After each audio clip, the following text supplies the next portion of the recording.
Chapitre 3. Les 10 convenances intérieures. Premièrement, la compréhension de l'origine divine de la parole révélée. Il s'agit de comprendre la grandeur, Avama, de la parole divine, ainsi que son élévation, Ulu. Pour cela, il faut saisir l'ampleur de la grâce et la bienveillance de Dieu envers les créatures.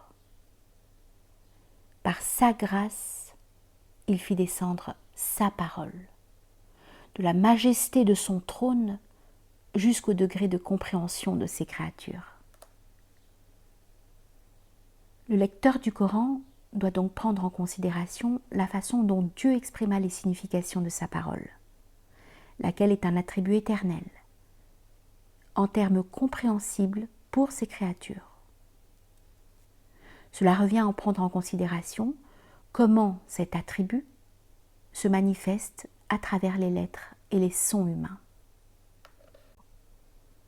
En réalité, l'homme est incapable de comprendre ce que sont les attributs de Dieu sans passer par le biais de ses propres attributs. Si la majesté de la parole de Dieu n'était pas voilée par le vêtement des lettres, ni le trône, ni la terre ne supporteraient de l'entendre. Tout ce qui se trouve sur terre serait anéanti par la grandeur de sa parole et par les fulgurances de sa lumière. Ainsi, si Dieu n'avait pas raffermi Moïse, alayhi salam, celui-ci n'aurait pu supporter d'entendre la parole de Dieu, à l'instar de la montagne qui ne supporta pas les prémices de la théophanie et vola en éclats. On ne peut saisir la grandeur de la parole de Dieu qu'à travers des métaphores, à cause des limites de la compréhension humaine. C'est pourquoi un gnostique dit : dans la table gardée, chaque lettre de la parole de Dieu, qu'il soit exalté, est plus immense que la montagne Qaf. Et certes, si tous les anges se réunissaient afin de déplacer une seule lettre de la parole de Dieu, ils n'y arriveraient pas. Seul Israfil, sur lui la paix, peut le faire, car il est l'ange de la table gardée. Mais il ne peut le faire que par permission de Dieu, qu'il soit exalté, et par un effet de sa miséricorde, non par sa propre force. C'est donc Dieu qui lui a accordé ce privilège. Deuxièmement, magnifier le locuteur, Allah. Qui débute une récitation du Coran doit magnifier le locuteur dans son cœur. Avoir conscience que ce qu'il répète n'est point un discours humain et que l'on doit accorder le plus grand respect à la parole divine. Ne le touchent que les hommes purifiés, nous dit le verset 79 de la sourate 56. De même que le cuir de l'exemplaire du Coran ne doit être touché que par celui qui s'est purifié par les ablutions, les significations intérieures du Coran sont fermées à celui qui n'a pas purifié son cœur de toutes les impuretés et qui de ce fait n'est pas illuminé par la conscience et la grandeur de Dieu. Troisièmement, la présence du cœur et la concentration. Les commentaires traditionnels du Coran, tafsir, précisent que le verset « Ô Yahya, saisis-toi du livre avec force » signifie que ce prophète devait lire le livre avec effort de concentration et de compréhension. L'effort de concentration consiste à abandonner toute préoccupation lors de la lecture.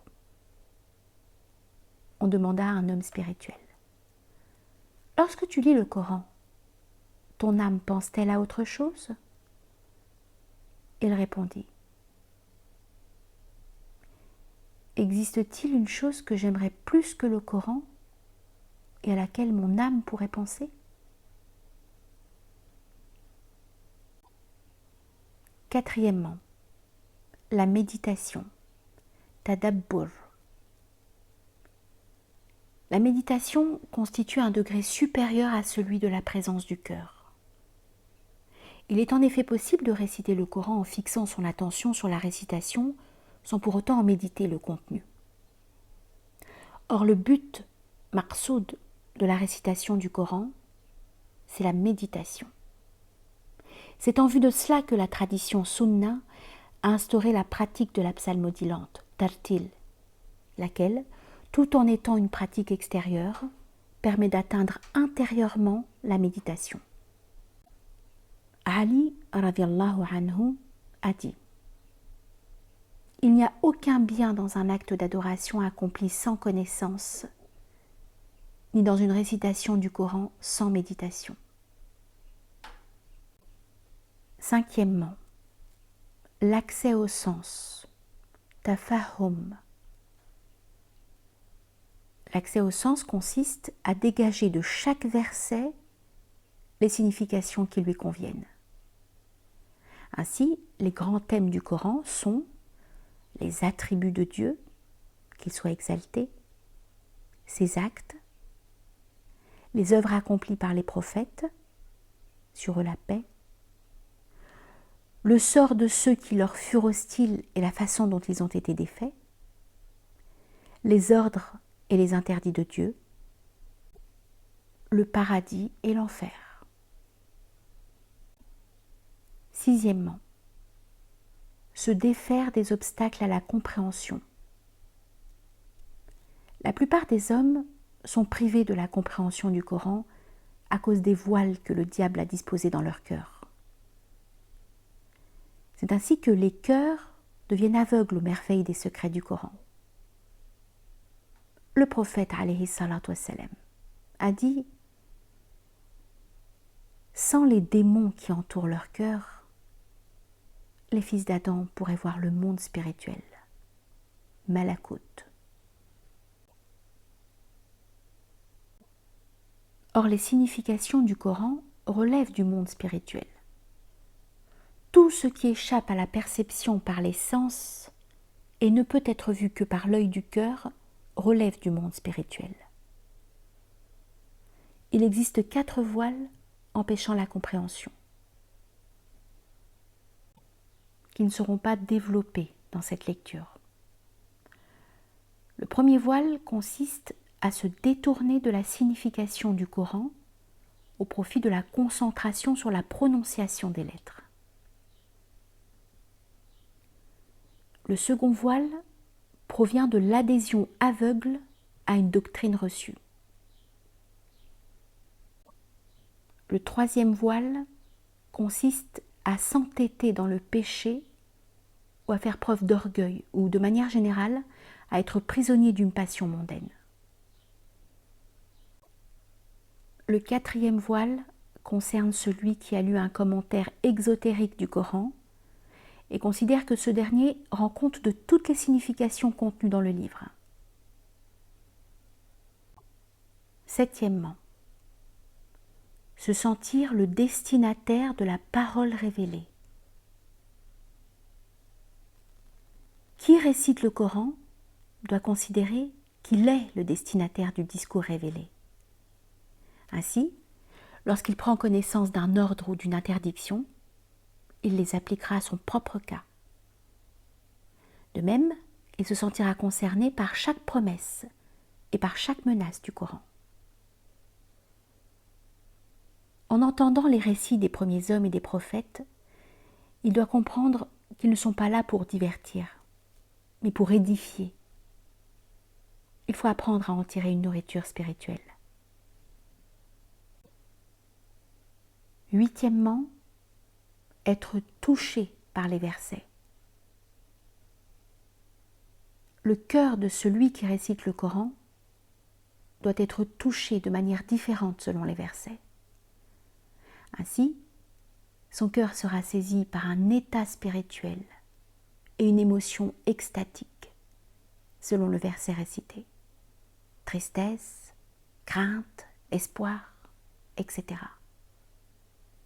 Plus son degré de connaissance sera élevé, plus grand sera l'état spirituel de crainte dans son cœur.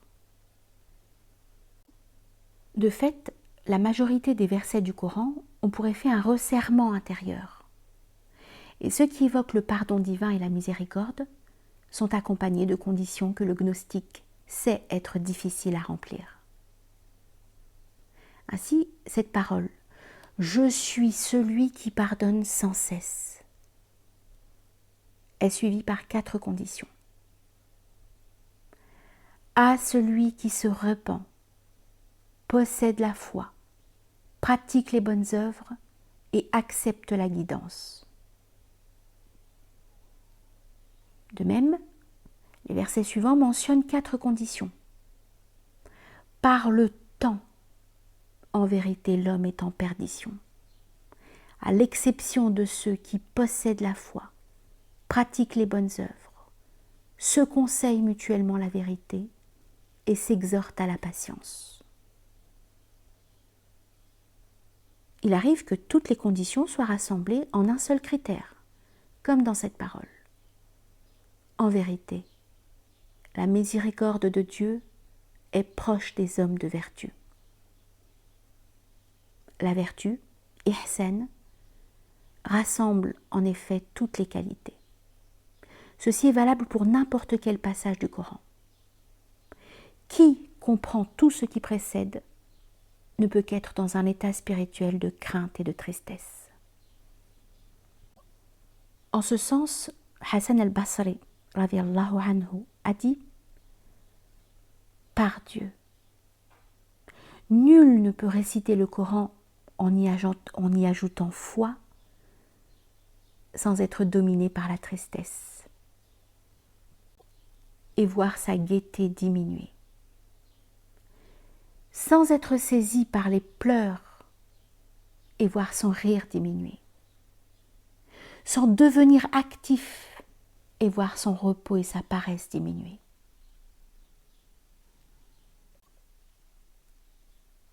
Neuvièmement, l'ascension spirituelle grâce au verset.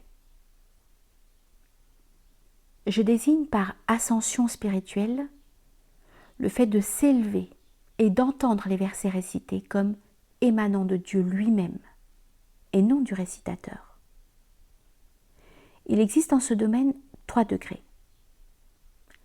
Le premier degré consiste pour le serviteur à considérer qu'il récite le Coran devant Dieu et qu'il est vu et entendu par le Très-Haut.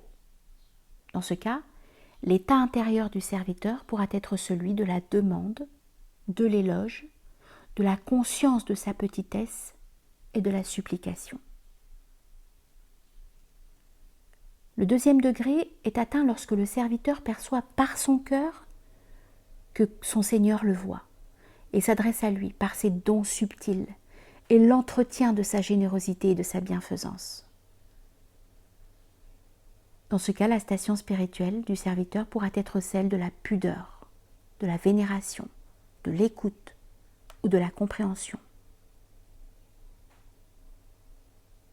Le troisième degré consiste à percevoir, grâce à la parole révélée, le locuteur et à percevoir ses attributs à travers les mots de la révélation.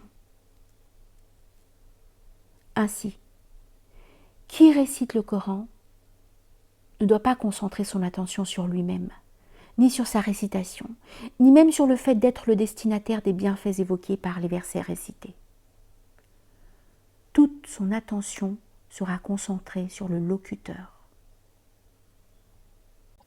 Sa pensée se fixera sur lui, comme s'il était absorbé par la contemplation de ce dernier. Voilà le degré des rapprochés. Les 2 autres degrés sont ceux des gens de la droite. Quant à ceux qui n'occupent aucun de ces 3 degrés, ce ne sont que des insouciants, rafiloun. Dixièmement, se défaire de ses capacités individuelles. le lecteur du Coran devra se défaire de ses capacités individuelles, celles de son ego, et ne pas être satisfait de lui-même, ni se considérer comme purifié. Ainsi, lorsqu'il psalmodie des versets évoquant les promesses de récompense faites aux vertueux, ou faisant leur éloge, il ne s'attribuera pas ce rang, mais considérera qu'il revient aux hommes de certitude et aux véridiques. Il demandera alors à Dieu de lui permettre d'atteindre leur degré. A l'inverse, lorsque le lecteur du Coran psalmodie des versets évoquant la colère de Dieu et fustigeant ceux qui lui désobéissent ou font preuve de manquement envers lui, il considérera, sous l'effet de la crainte de Dieu, qu'il fait partie de ces gens. En ce sens, Omar ibn al-Khattab disait « Ô mon Dieu, je te demande pardon pour mon injustice et mon incroyance. » On l'interrogea à ce sujet. Nous comprenons pour l'injustice, mais pourquoi parler d'incroyance? Omar radiyallahu anhu répondit alors: certes, l'homme est très injuste et très incroyant.